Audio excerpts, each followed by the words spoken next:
McDowell. Here. Bridget McCandless. Here. Sherry Tyndall. Here. Anthony Jeremita. Here. Les Boatwright. Here. The first thing on our agenda is approval of the minutes from July 21st, 2022. I think we need a motion for that. I move to approve. Second. We have a motion and a second. Any discussion? All right. I'm gonna abstain since I wasn't here, so. Okay. All right. So, Did you say you were going to abstain? Yeah. Okay, thank you. David McDowell. yes. Bridget McCandless. Yes. Sherry Tyndall. Yes. Anthony Jeremita. Yes. Les Boatwright. Yes. All right. Reports. Finance and Administration. Hi, I'm Cindy with the CFO, and I'm going to report on the July statements, which is our first month of our fiscal year. So based on analysis of this, we're right on track. I come back and I tell you every time we're right on track. There are a couple things to note for all three divisions. There are some percentages that are higher right now because of services that we do blanket orders on at the beginning of the year. So you're going to see a higher percentage of usage, per month right now. As the year goes on, that'll decline. So a couple of the things, Mississippi Lime, for example, is one that we do a blanket purchase order at the beginning of the year. So it makes our percentages look really high. But as I said, as we go along, they'll decrease. So all three divisions have blanket orders like that, and so just keep that in mind. Another item that we have are some damage claims that we paid in July. Those are unexpected. We put some budget numbers in there to help accommodate for that, but some of them are already, we've had a claim that is more than what we budgeted for. So I don't know what the claim was for. Sorry about that, but just kind of give you an idea that every once in a while we'll have those claims and those will show up. Other than that, we are right on track. Okay. Any questions? I'm sorry. Cindy, I don't quite understand what you said about claims. Could you Damage rephrase claims? that again? So if some property is damaged and we have to pay out a claim, Okay. that's what this would be for. Like, we do account for some of that, but you never know what's going to happen. If we hit a line and we have a damage in somebody's property, we would pay for that. So this is private property who is Right. a ratepayer who had an injury of some kind of injury to property or land. Right. Okay. Correct. Thank you. You're welcome. Any other questions? Oh, Year-end statements. Year-end. So year-end statements, and sorry, I meant to tell you about that. So year-end is obviously June 30th.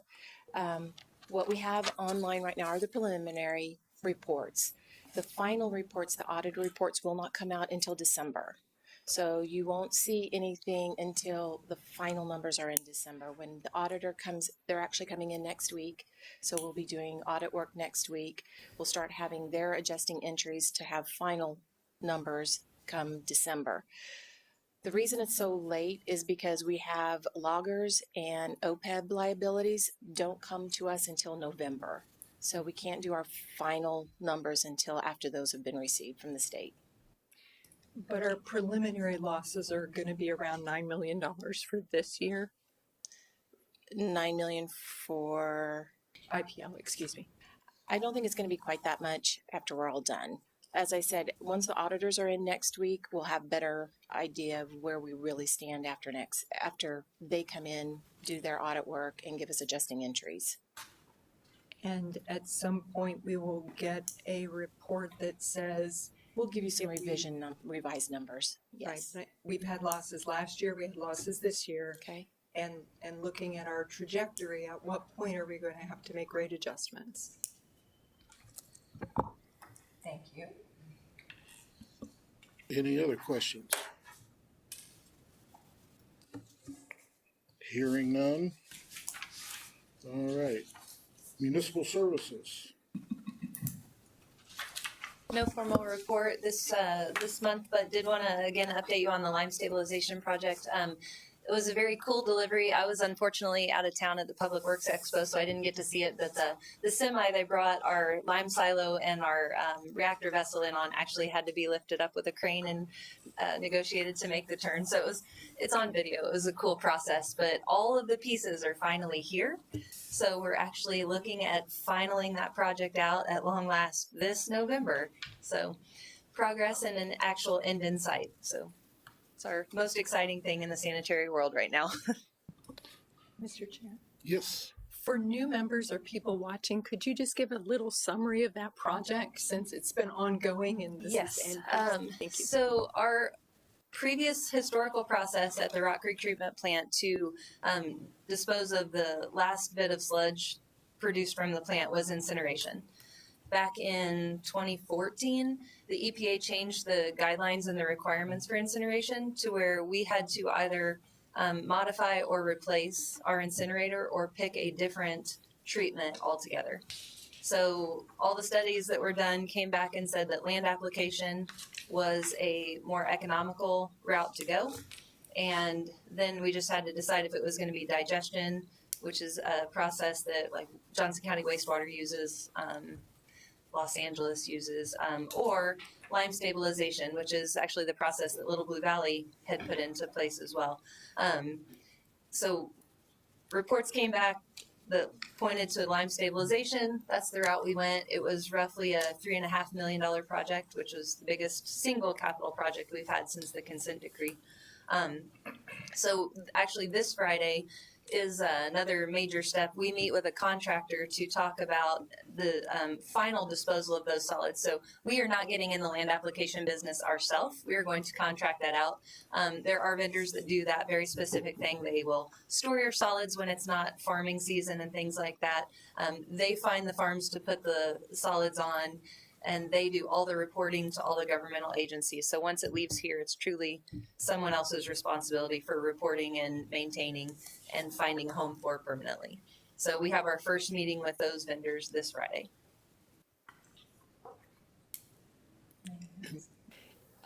I have no concept of, like, is this enough for 10 farms or like 6,000 farms? You know, it's a good question. We produce about 6 million, 6 million dry pounds a day that would have to be distributed. Yeah. A day. Several containers right now. So our current process, also for those of you that are relatively new, we're currently landfilling our solids. And that is just not a sustainable solution because landfill has already told Kansas City they cannot put their solids in the landfill any longer, and that happened a couple of years ago. So we've just kind of been crossing our fingers and hoping that this got operational before Courtney Ridge told us the same thing. So fortunately that hasn't happened and they still allow ours. But it looks like we're going to make it. And also our rates, our contracted rates with Courtney Ridge were going up as well. So another good thing, this will be timely and our operational costs should drop by having it land applied instead of continuing to landfill. Thank you. Mm-hmm. Anybody else? All right, thank you. Next is water. Dan Montgomery, Water Systems Director. Trying to not to be upstaged by Lisa all the time with bringing you up to date on projects. I asked our project engineer this morning, where are we on some of our major water main extension projects or replacement. So Gudgel Avenue water main replacement, Line Weaver construction, they're close to wrapping that project up. They've installed the lines, we're converting them over, tying them to our system. They'll start putting in the service lines, and that's usually when it gets kind of hairy too, because you've got to do all this construction back and redo the regards. It's a good time of year to be doing that, so that's timely. So that's like a almost $1.3 million job, 4,200 feet that's just coming to a conclusion. And as soon as they get through there, Line Weaver's going to move over to Salisbury Road. They do have the pipe material in, and they'll start on that project. So that's from Peck to the sports complex when you're going out to the east to west or west to east. And so that hopefully will be starting up in a couple months. And that's another little over $1 million project, 29,000 feet. And then from there, we'll go to Truman Road main replacement project. That's PAL to 78. This is a different contractor, which we've not used before, for is Holt House Construction. And they're waiting on their materials. So they're not the only person waiting on materials. So we're in the same boat. I think you can talk to the distribution folks, and we can't get materials. And I think Jim's probably going to talk about that on transformers and everything else. So, and it has nothing to do with the railroad strike. So that didn't happen, which is good. So those are some of the projects. I did want to remind everybody that next week is when we're going to be doing the tours of the 5th grade classes. So we'll have, all the 5th grade classes, over 1,000 kids for the next couple of weeks. Again, if you've been on tours, most of you, if you'd like to do it again or have an opportunity to come down and visit with the folks, just let us know. Let me know. Contact me or Matt or Karen, and we'll get you in line and we'll put you on a tour and help build edible aquifers or whatever you would like to do. So anyway, and hopefully those that most recently had some tours. I wasn't able to attend the last ones, and I know Matt McLaughlin gave the tours, so I've been hearing good things, that everything went well, so that's a good thing. Yes, I was on that tour. It was fantastic. It really put my mind at ease about where our water's coming from and where the water department is at. I think the water department's in real good shape. Appreciate that. So, anybody have any questions? Chairman. Yeah. So Dan, as I'm driving, I look at the Missouri River. It looks like it's down. Correct. And so what sort of contingencies do we have? I realize our aquifers are under. We're going to be down to a trickle before we get into trouble, but Right. we end up with concentration of other things in that water when there's not a lot of volume. So does that have effects for Independence? That should not. I mean, obviously, when the water's down, the water table's down, which means the wells have more of what we call drawdown when we're pumping them. But the answer is, as far as the water quality, it still has to be filtered through all the ground that it would normally go through. It's just at a deeper depth, and the drawdowns will be what we say will be wider area that would be coming into the wells. But the water quality, you're right. Theoretically, if there's a drop of water in the river, the aquifer's still got water all the way up to that, and to think about the elevation of it. But it does cause the water elevation, because that helps feed it. But the water that's moving in that aquifer maybe move inches a year. I mean, it's not like it's like the river. It's a much bigger bathtub full of water. So we're in good shape. Will there come a point where we end up needing to do some water restriction? I mean, every other state is looking at that. Yeah, we're very, very, very, very fortunate in the water, the aquifer source that we have. I talk about, when I look at it from the USGS point of view, like a drop of water that runs through there, we're taking 1,000th of what goes by there. So, I mean, we're not even close to, like these areas where they're drawing down the aquifers or the rivers and the lakes and all that. That's not us. So the answer is, I don't ever see it. We have contingencies in our plan as far as what we would do, and odd even rationing and all that. But quite honestly, it's been so many years ago that we put that together. But for 39 years, I know we've never even had a look at anything like that. So it would be for other reasons. It wouldn't be for the source water. I can't see it in this. Matt, you see anything? That's, yeah. I mean, you never know mechanically or something that would Cause a that. weather event or something like that we could possibly have to. But The fortunate thing, because we wholesale half of our water, that you could also say that all those wholesalers have other wholesale customers. So you can almost look at it as, and we have interconnects with Kansas City, like 4 or 5 of them that we have. If something happens, we have multiple levels of things we could do. We could say, hey, go over and take Kansas City water and back off of us, or in that can go both ways, but they're huge. And we also have Tri-County water. So there's ways that we could immediately back off half of our usage, not quite half, but a lot of usage that's going to wholesalers if we needed an emergency situation. So we have multiple levels of things that we could use before we would ever have to ration water to to customers. Thank you. Any other questions? Okay, thank you. IPL. We have several things here. Do you just want to give a report, and then we'll get to the? Sure. Just a couple of things for you. As far as our projects, big project that we had last year was the rebuild of Substation K, which we completed. The big one this year that's ongoing is we're reconductoring, putting new cables on our over on the west side. It kind of goes down the city limits, north and south, from substation E to F. That's been a multi-year project.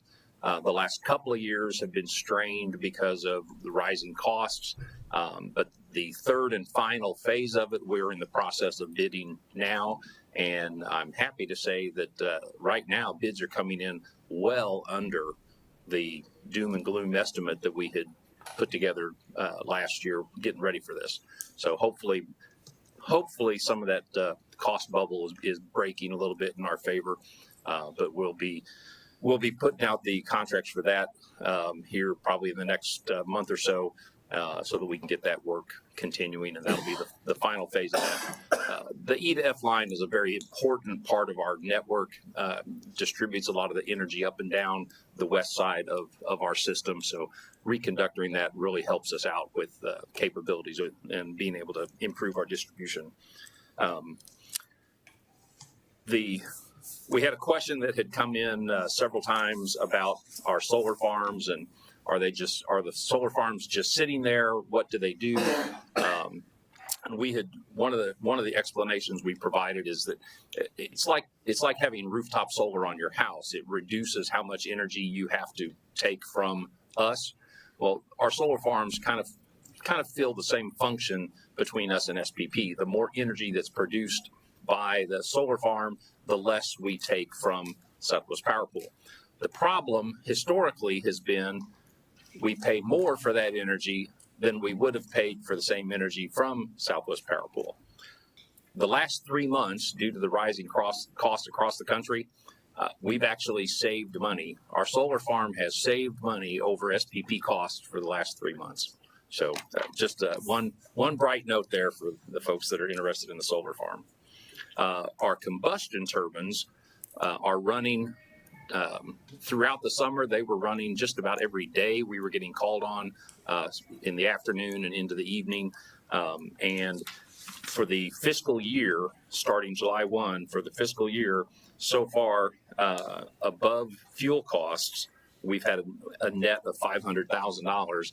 And that's primarily those 4 old, inefficient oil burners. So again, it illustrates the value of that equipment, that it does get called on by Southwest Power Pool, and it does help offset our other costs when they're available to run. Now, the items you have here on the agenda, these are things that came in since the last board meeting, so we have not taken on action on those yet, pending the decision of the board whether you want us to pursue them or not. And you're talking about the update on the IPO goals? Right. Okay. If y'all remember last year, there was a lot of work back and forth between the council and the board. And for those of you who weren't on the board at the time, the council was interested in developing IPL priorities. The PUAB was interested in developing IPL priorities. We, of course, were interested in trying to get all 3 of those together. We ended up having a joint meeting, and coming out of that meeting, the city manager issued a document that was a list of priority goals. I assume that what's being asked is that we would give an update on that document. So if that's what the board wishes, we will pursue that for the next meeting. This is what you wanted on the agenda. So My request is to take that memo that we got and just see, have you made progress against the things that were on there? Are they on track? Are there resources you need?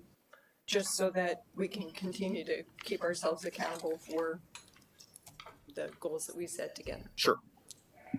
Yeah, and I don't have a copy of it because I wasn't on the board at that time. If I could get a copy of that from somebody, would be appreciated. Yeah, Yeah. same from me too. I'll send one out to everybody. Okay, thank you. Meter box, meter socket discussion. Does anybody have any? That was me. Turn on your mic. Yes, ma'am. Sorry. I don't know where we are on that. I know that it's a football. It seems to be going back and forth. The council did approve the changes to the service policy. So going forward, once we run out of the stock that we have, or if we can't return it, we'll use it up and we won't replenish it. So we will be out of the business of providing meter sockets. Excellent. Okay. That answers my question. Okay, so I just have a few questions, and if you give me a little grace, because I'm last meeting was my first, but and part of the reason I'm asking is because I got called out at the council meeting as not asking questions. So you know what, I started looking at some things, and I just wanted some clarification for myself and for the ratepayers, because I think everybody, even in the city, needs to understand. Let's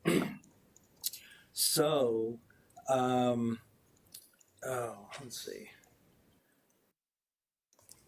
Okay, so I know that previously they've been doing taking the cans out to everybody, the sockets out to everybody, and not charging. And then I got to looking when the old service plan, before it was changed, that on number 57, that they would be provided at a reasonable cost. So I know that they were charging back in the day, and then somewhere along the line they stopped charging. So I'm trying to understand here, the person that was taking those out and inspecting and so forth, that's the inspector locator? Correct. Okay. So now that I understand kind of the cost that they were looking at about 100,000 in savings to stop doing that. 35,000, I guess, in the sockets, and then I guess the rest was labor. We also we were also providing the temporary power connections. Right. So all those combined, we were estimating approximately $100,000 savings. Okay. So the inspector's still going to have to go out and inspect and work with the people during that period of time. Is that correct? He's got an extensive list of duties on his job description. So he will still be out and about.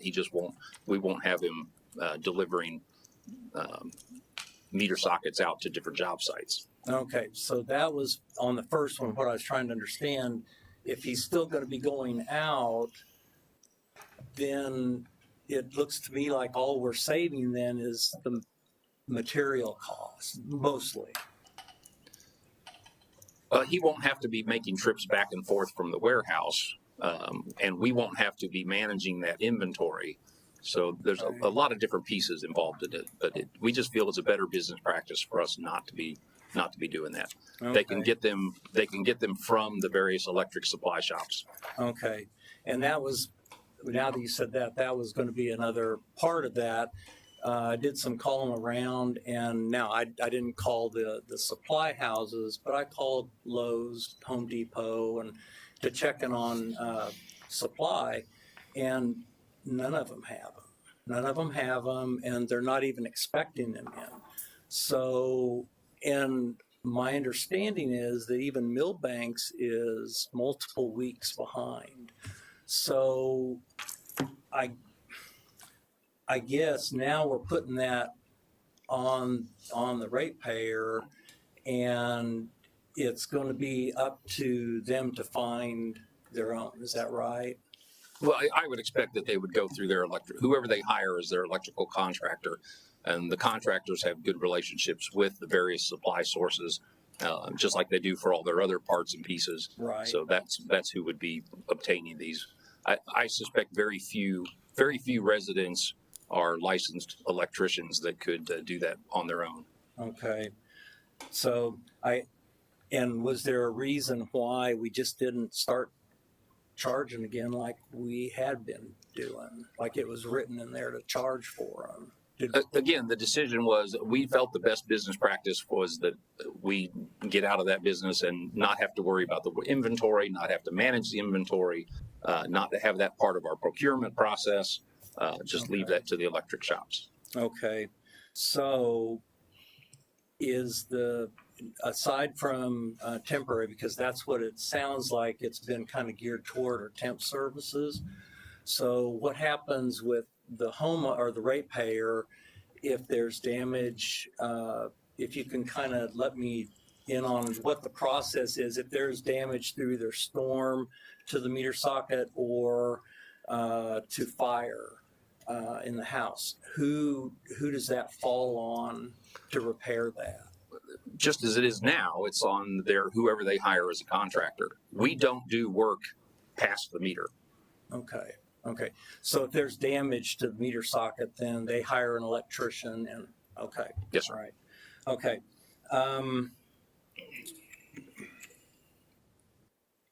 Okay. Well, I guess that answers most of my stuff. I just kind of wanted to make sure I understood that,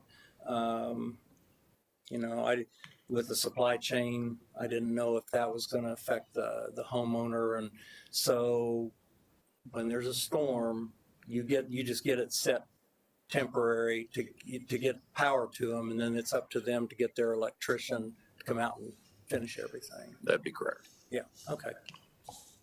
Okay. Anybody else have any questions? Okay. The last thing is discussion to re-examine the 2 combustion turbines originally rejected by the board. Once again, this was me. With everything that I'm learning and the rumors on the streets that I'm hearing, I think we really need to examine this and look at it really close. I think that maybe used turbines weren't the answer, and maybe we need to look at, instead of peak, they call them peak machines, correct? Well, peakers is one of the terms, Right. but just combustion turbines. Well, I think we need something that we can run 24/7. Do they make such a machine that you can turn it on and leave it on? Well, again, the question is, we don't control the generation schedule. Southwest Power Pool does, so we only run when they call on us. I understand that part, but do they make something that is heavy duty? The LM6000 can run for days. Yeah, they can run for days at a time. They are robust machines. I mean, They're not limited to 2 and 4 hour runs. I also heard that one of the repairs that we just didn't take. Is that what I was on one of our substations? That's not a correct assessment. The repair that was originally done was on the opposite end of the machine. So there is a different problem now. It's not that the repairs didn't take. It's a new problem has come up. How expensive is the new problem? That depends. We are working very closely with GE to try to eliminate every possible cause of. It's a vibration problem, and we're trying to eliminate every possible thing that we can before we get to the point where we have to tear the turbine open. And that's a lot of man hours, a lot of specialized equipment, but it could be anywhere from, say, 300,000 to 1.7 million. It all depends. But we are working, like I said, GE is being very good and working with us very closely to try to eliminate all the possible problems first. Now that machine is off right now, correct? It is off. Okay, so we're not going to do additional damage to it by keeping it off, right? We are working with GE again to make sure that we maintain the systems as best we can without running it. There are some things that you have to run it to do some tests that you can't do until it's running, but we will work to preserve it as best we can. Now, this is not on the sheet, but is there a way that we can find out all the details on the lawsuit that took place years ago when we had a turbine explode? And I guess one person got hurt, and all I'm reading are 10-year-old articles on the internet that says that the city sued for $33 million for the power plant trouble. And I'd like to know how much we received, how much went to the attorneys, and how the money was spent after we received the money back. I know that 33 million, you don't know about this one, Adam? What's that? It's well before his time. This was back in 2006. And the lawsuit didn't take place until 2012. Why did it take 6 years for the lawsuit to take place? You'd have to talk to the attorneys about that one. I mean, I always thought there was a limitation on how far you could go back. Oh, it was ongoing from the time of the incident all the way up to where it was finally settled. It wasn't something that just got launched in 2012. Now, that unit was a 50 meg unit. About 50 megawatts, correct. So at that point, we had 50 plus all of our turbines that were running. So we were well over, 125 to 130? Well, at that time, that is also prior to the Iatan 2, Nebraska City, the wind force. So it was, we've had other generations since then. It's not like that would be 50 on top of what we have right now. It was a different market at that time. I just keep looking at the fact that come 29, we're in big trouble. 2029, we don't have enough capacity. And the rumor is that Hawthorne may be shut down.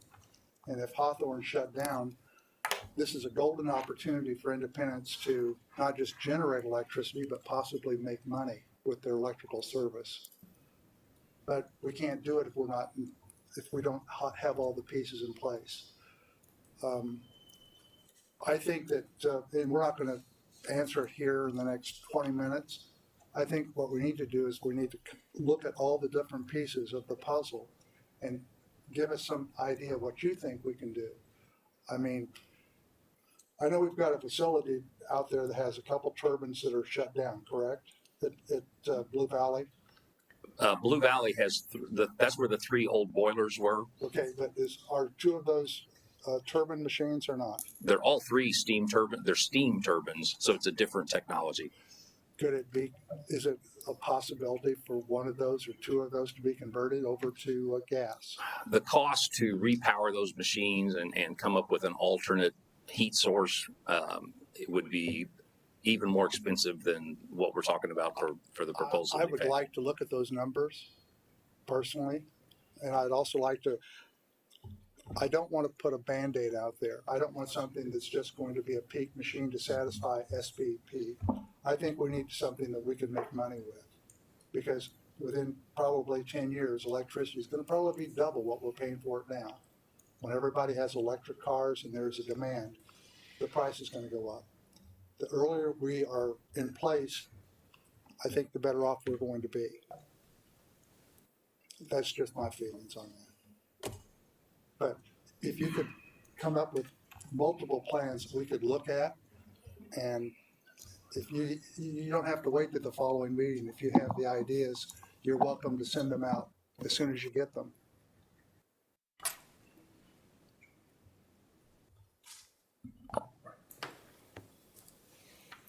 Anybody else have any questions? Yeah, I mean, if that's what the direction or what you're asking, we're going to need a vote from the board to proceed with that research. That's a motion. Okay, we have a motion. Do we have a second? Second. We have a motion and a second. Any discussion?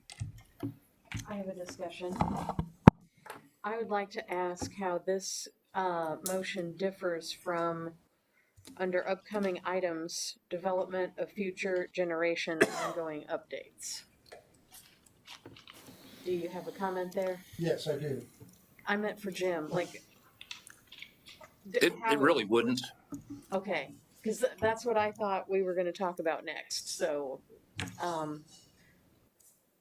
So I guess I would be a no until after your conversation in a minute, and then I would vote yes. Can I say instead. something real quick? 'Cause I just want to make sure we're all on the same page here. When you say repower by gas, those are steam turbines that require steam to run through.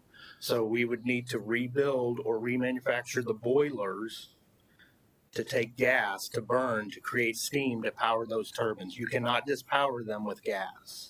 Once I again, just want to make sure we're on, because it's a big, and I think the reason that we're asking for a vote is because that's going to take a lot of time for us to develop that scope of work to even understand the requirements there.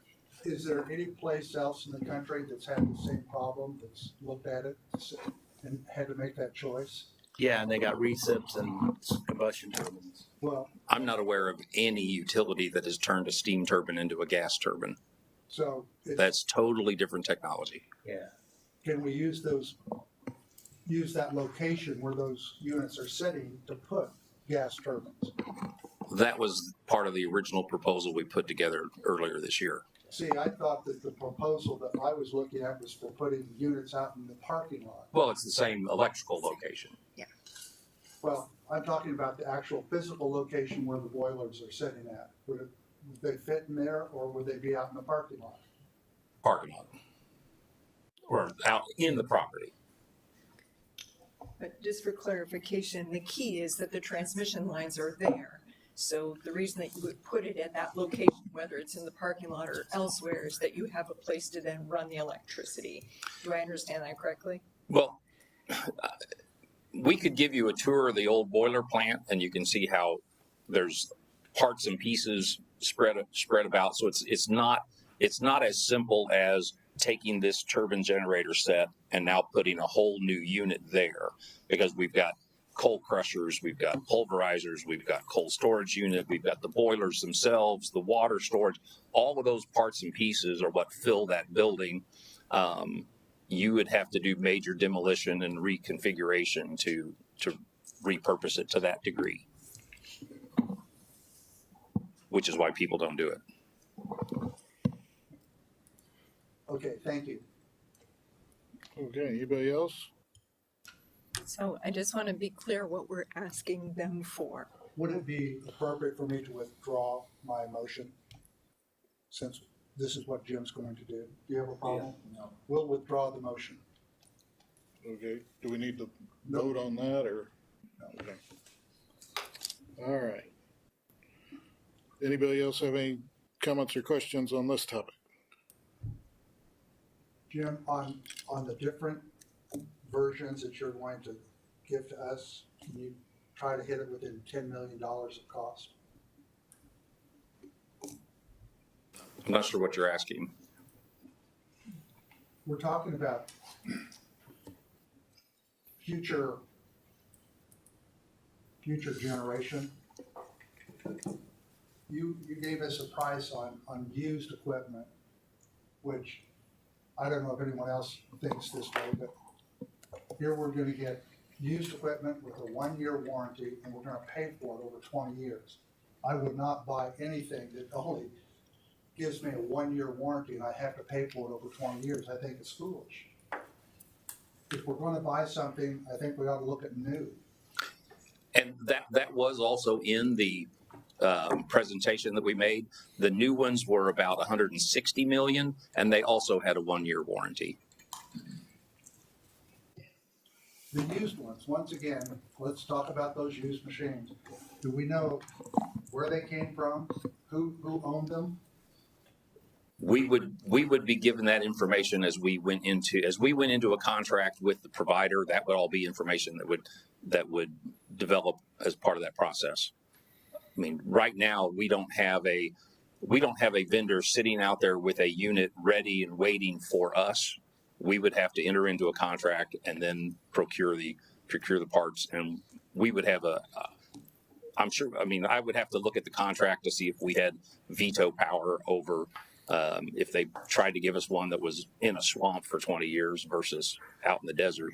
That was gonna be my question. If they come to us with a machine and say, yeah, this was down in Louisiana during Katrina, it sat underwater for 8 months, those would all be terms and conditions that we would work out as part of that contract process. Was one of the vendors a company called Turbo Care out of Texas, if you remember? I don't recall. I just, when you've been stung by somebody, you're kind of leery to use them again. So I welcome your reports. Anybody else? Mr. Nail, so last time, I requested, and maybe we can have this for the next meeting, a 10-year trend line for peak energy use, because we had talked about that it had actually gone down. And the other was finance a 10-year trend line on our, income expenses for 10 years so that we can look at that. Thank you. Anybody else? No. One quick question. Sure.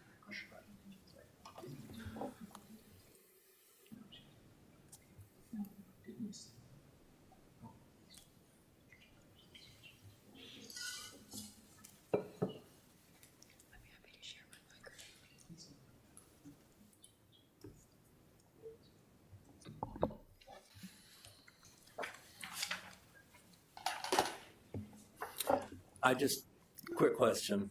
I'm going to go back, and I don't know if this is more appropriate for this one or the development of future generation. If they shut down Hawthorne, because that was in this the climate action plan that Mark just did, and I know they're pushing for shuttering it by 2025. I know they're not going to as of yet, but that's what their wish is. So if Hawthorne was shut down, how would that affect service into us? It shouldn't affect service into us because the transmission lines will all be the same as they are now. And right now, primarily, Southwest Power Pool is supplying energy from the west and pushing it this direction. The biggest impact, I think, that Hawthorne closing would be what units we do have would most likely get called on even more than they already do, simply because Kansas City itself is a choke point for transmission. So when they're trying to push more than will fit through the power lines from the west, they call on something here on the east side of town. And if Hawthorne's gone, good chance that our units would be next, or one of the ones that would get called on to help fill that gap. Okay, so that makes it even more so important that we have something in place that we can do that all the time. We can do that consistently. I agree with you. Yeah. Okay. Thanks. I have a quick question as we're talking about Hawthorne.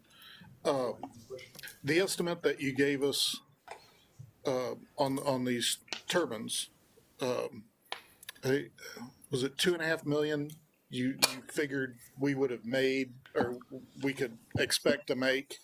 The numbers that we ran, and again, we were using historic Southwest Power Pool data for our location, and we were estimating conservatively just for the congestion conditions, we could expect to run about 2.7 million.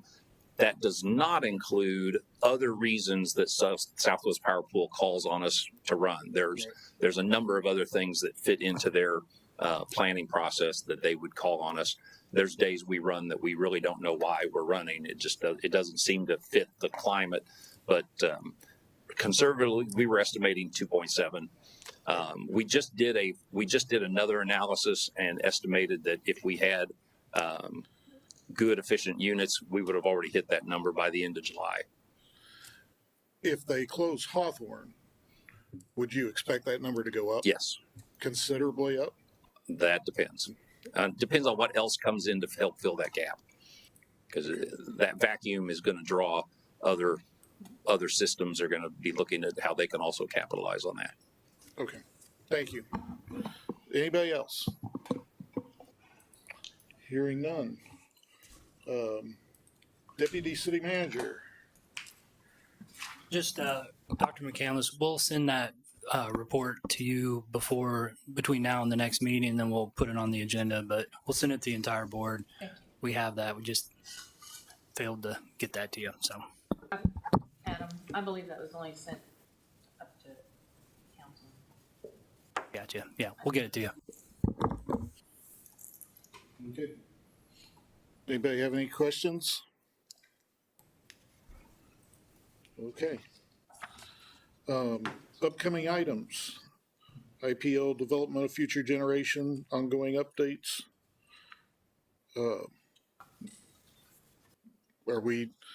This is just kind of an ongoing, because I think this has been on every agenda I've seen.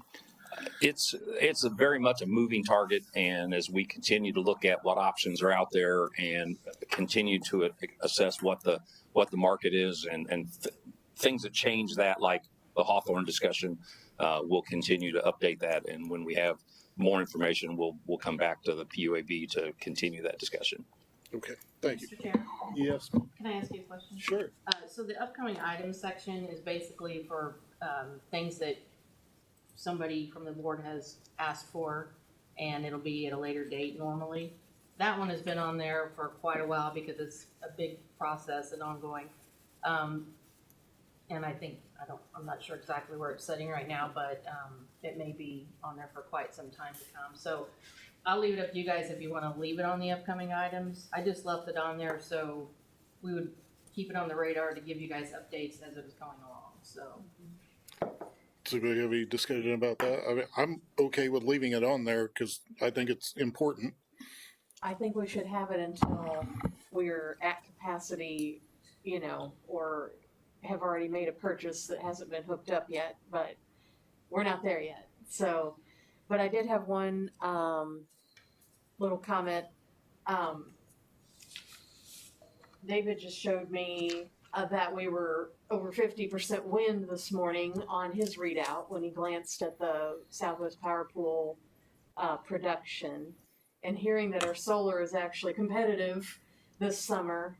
I'm probably not the only person on this board who feels pretty strongly we need to continue diversifying in that direction, because in 2050, when people look back at 2022, I want them to say, oh yeah, they really were trying to do something.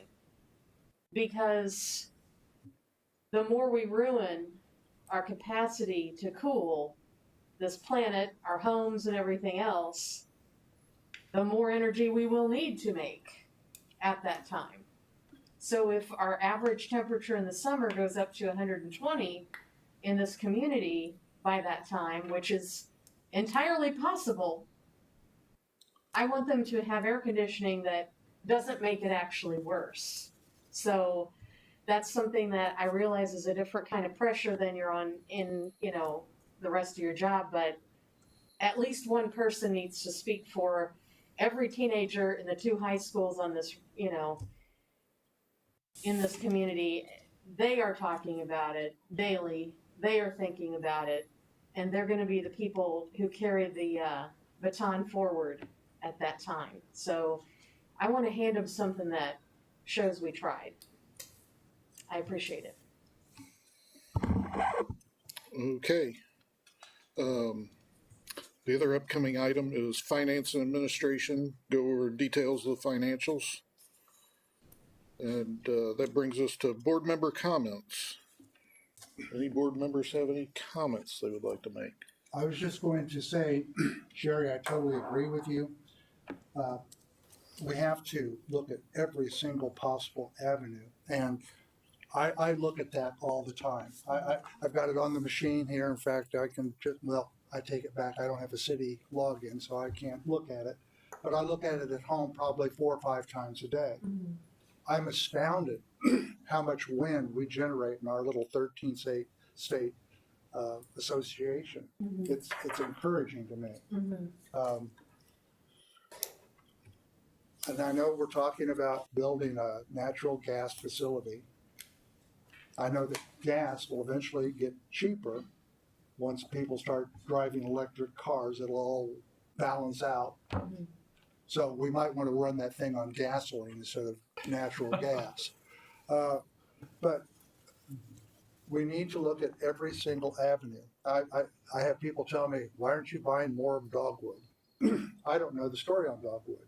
I know that we own 15% of it. I don't know if more of it's available or not, but we need to be looking at every single avenue. And Jim, if you can bring that back to us, and so we can say, well, this is going to cost this is going to cost that. Maybe we can come up with something that we can make a recommendation on and feel good about. That's all I have. Any other comments? I just wanted to put on the official word. I wanted to again compliment the tours that we went through with all the facilities. They were all great, and I myself, I learned a lot of stuff I had no clue. So I really again appreciate that. And I second that, because I was on that tour as well. It was fantastic. And if anybody, if it's been a while since you've been on a tour or you haven't taken the tour, take the tour. It's great. Anybody else have any comments? Okay. Hearing none. If I could, just one more thing real quick. Sorry about that. So Mr. McDowell, I'm trying to remember which presentation it was exactly, but there was a table that we put together that showed the cost of each option, including purchasing additional shares or whatever of dogwood. So we can resend that to you along with the other information, but I believe dogwood was one of the more expensive options of those. So I'd still like to look at it again. And FYI, I've already forgotten that. Did we talk about that already? All right. Anybody else?